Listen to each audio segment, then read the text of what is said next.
ce matin, nous avons procédé au lancement de la réunion de pré-programmation scientifique qui réunit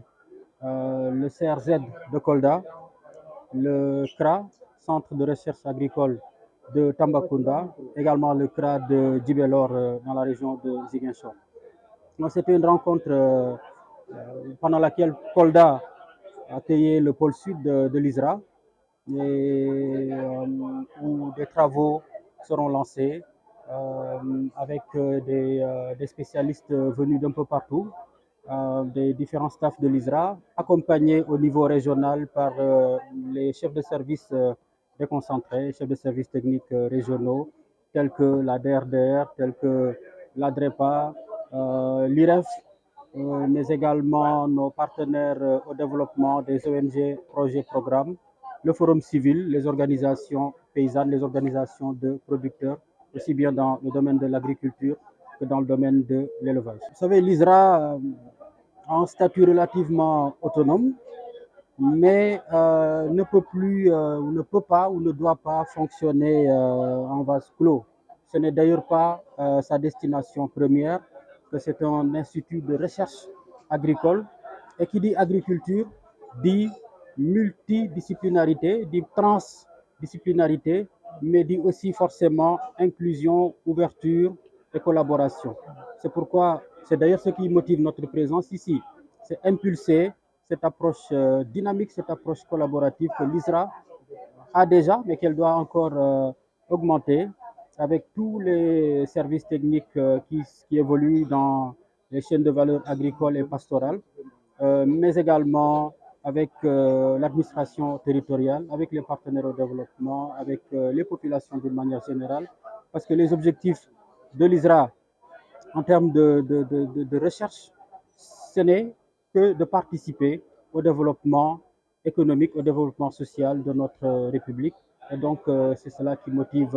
a motivé ma prise de parole lors de mon discours de lancement, de beaucoup plus insister sur cette approche collaborative. Et je suis même allé plus loin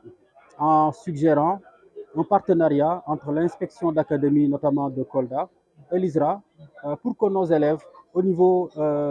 des lycées, au niveau des collèges, puissent faire de petits stages d'imprégnation au cours de l'année scolaire ou même en vacances, pour pouvoir un peu s'intéresser très tôt à tout ce qui concerne la recherche dans le domaine de l'agriculture, dans le domaine de l'élevage, et demain certainement susciter des vocations. Cela est important au vu du potentiel immense de nos régions dans le pôle sud, le pôle Casamance et plus loin le pôle sud-est. Donc, dans le cadre de l'agenda institutionnel de l'ISRA,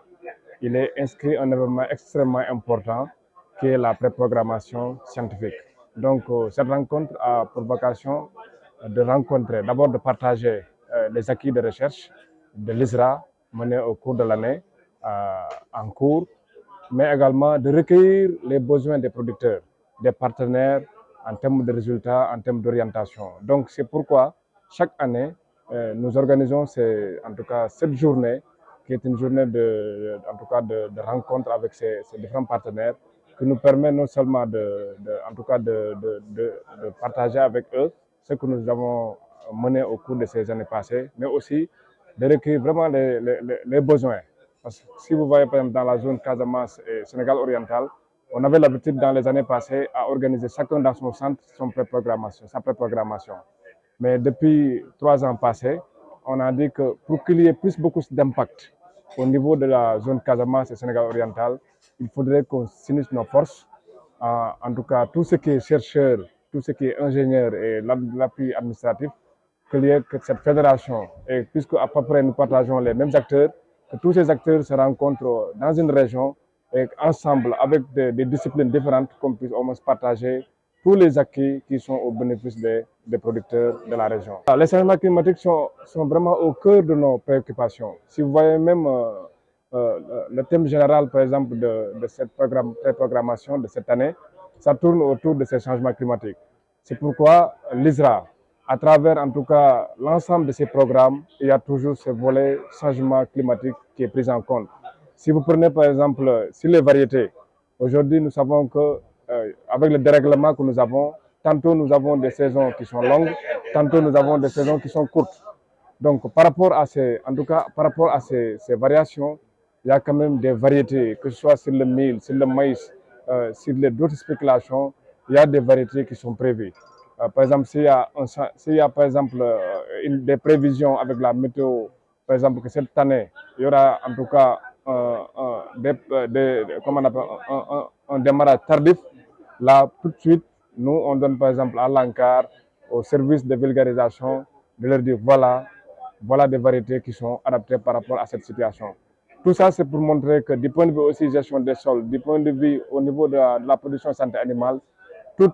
ça est pris en compte par les chercheurs, donc par l'Institut sénégalais de recherche agricole, mais aussi en parfaite collaboration avec les partenaires, mais aussi les utilisateurs de ces résultats. Donc ça montre l'ouverture que l'ISRA, en tout cas, a, parce que nous disons que nous seuls, on ne peut pas faire les résultats, c'est à la destinée des producteurs, des partenaires. Les semences constituent quand même une priorité extrêmement importante pour l'ISRA par rapport à ces changements climatiques.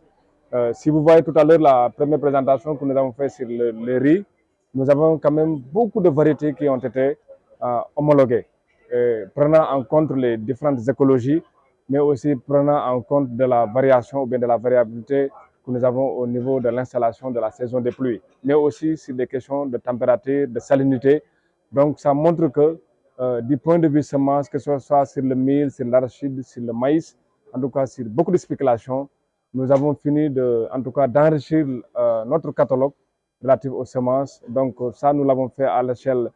nationale, mais aussi nous travaillons en parfaite collaboration au niveau de la sous-région, où quand même il y a ce partage d'informations, il y a ce partage en tout cas de matériel qui est en train d'être fait et qui, en tout cas, où nous avons des retours qui sont très positifs par rapport aux utilisateurs.